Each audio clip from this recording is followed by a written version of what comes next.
Welcome to Sunshine Cathedral's Queer God Squad. It's Wednesday, March 27th, 2024. I am Reverend Dr. Darrell Watkins, the senior minister here at Sunshine Cathedral.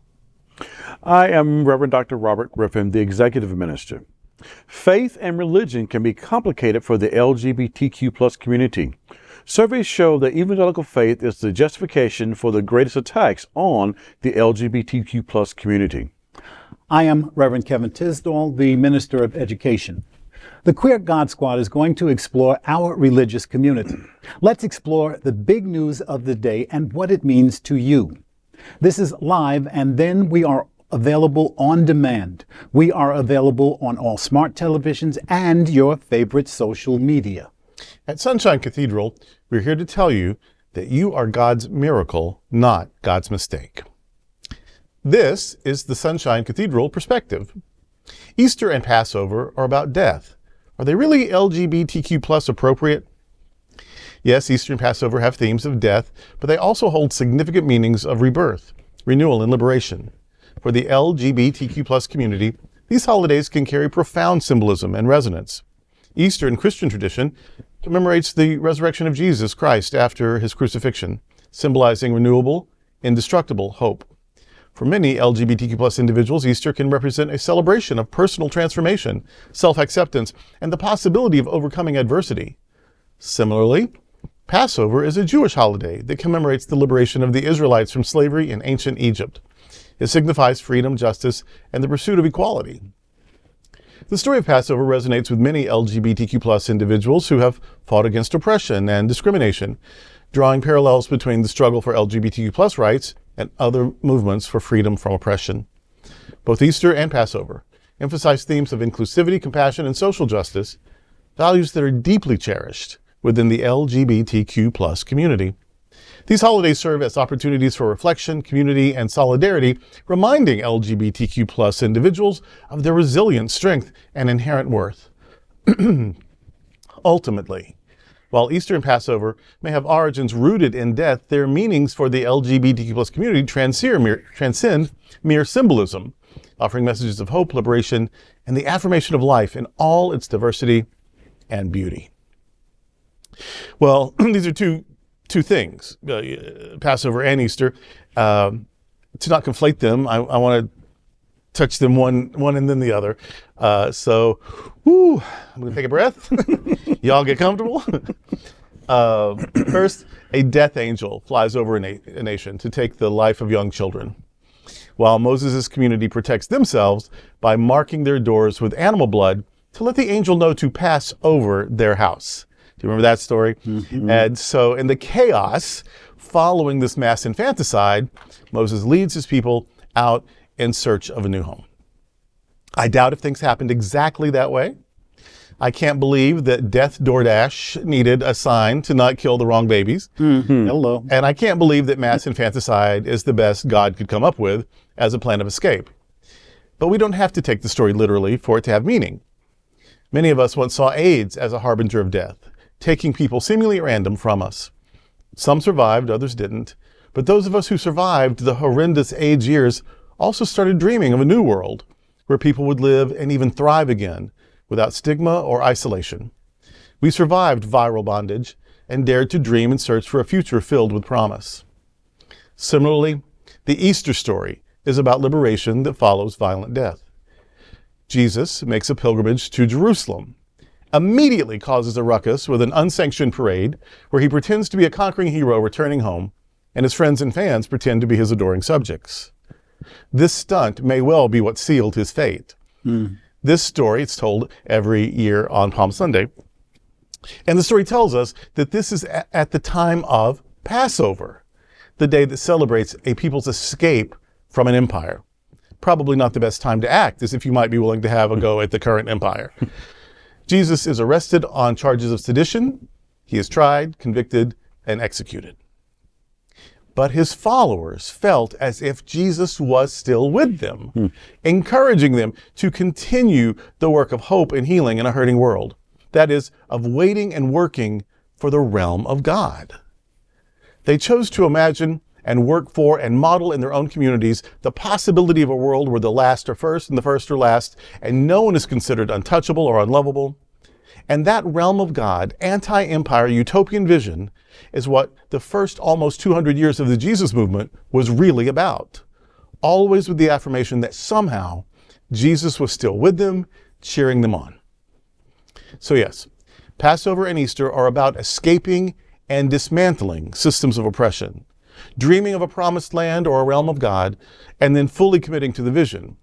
Both holidays offer a vision of what is possible for any ill-treated community, including the LGBTQ+ community. They tell us that we can and ought to dream of and work toward better days. Going back to the focal point of the perspective, where I think the question is Easter and Passover is all about death. So is it really an LGBTQ holiday? I think it's one of those we're called to lean into, that we're called to reclaim as a part of our own story as well. And the parallels around that you mentioned around, we saw AIDS as this death sentence or other things that we may consider. But there's also liberation in those stories too. There's hope, there's affirmation. And so I think that it is just as real of a holiday for us as anyone else. And I think we are challenged or given the opportunity to say, here's why this is important to me. Here's why this resurrection story is important to me. And it's also a part of, we have our own resurrection stories to tell. As survivors, as people who have lived through stuff, we have our resurrection story. And again, I believe that a little bit of resurrection happens every day for us. I like that. I look at both of the holidays kind of simultaneously, and every now and again they kind of fall together. I think both of the stories tell of the power of people, tells that just because things are a certain way today doesn't mean they have to stay that way. Right. I love the idea of coming up against power, coming up against the government and saying to the government, no, what you're doing will not stand. We will fight you to the last person if necessary. And moving on to the Easter story, that whole week is an interesting week. The first day that Jesus is marching into the city with Hosanna, save us, and they're throwing stuff in front of him. And I love the way you tell the story, by the way, that this is theater at its best. Jesus is coming through the back door of Jerusalem while there's a party going on at the front door, and people are there cheering him on in the middle of Passover. Yeah. For the rest of that week, you got him in some stories overturning tables. You've got him in some stories washing the feet of his disciples. You've got him going to his last Passover and our first Last Supper. It is interesting how all of that rides into that next weekend of resurrection.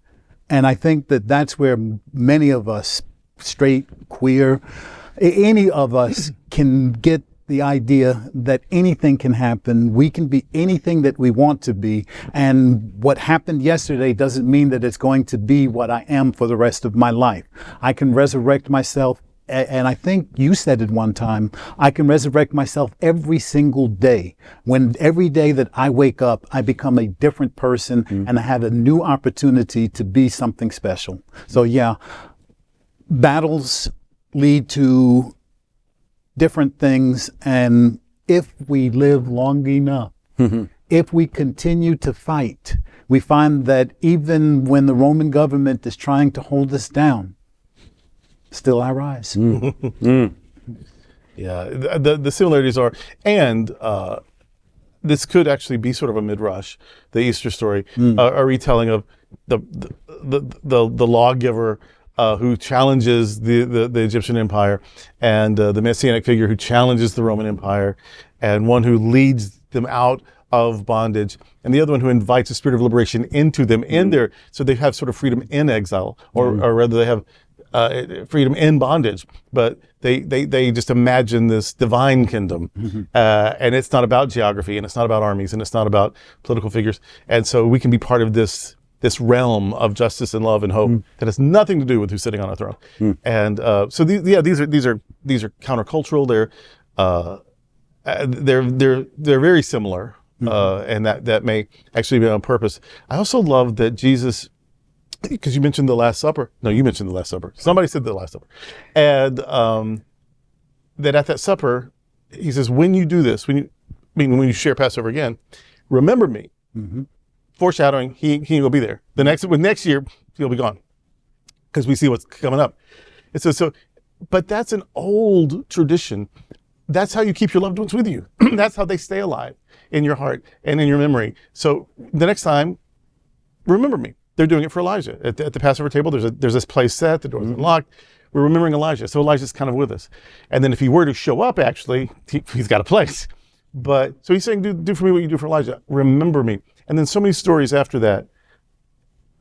They're having fish on the beach. They're on the road to Emmaus, and they stop and break bread. And it's in those moments that he's experienced. And so I think the Last Supper story is a resurrection story. It's telling you how it happens. Yes. And then it's showing you sometimes that it happens when you're in community, when you're sharing table, when you're sharing wine, when you're sharing work. And so so they were the resurrection was him being remembered, and that remembrance empowering them to continue doing the work. And that's what it can still be today. We remember, and then we follow. Absolutely. Well, that's today for the Queer God Squad. We want to thank you for joining us. We are here daily at 3 p.m. to have some fun and to discuss what our LGBTQ plus community is talking about. Sunshine Cathedral is the world's largest progressive queer church. Progressive, queer, and God are words that naturally should go together. And we are all in this together. Remember that. You are God's miracle, not God's mistake. Until next time, we are the Queer God Squad. Goodbye. Goodbye.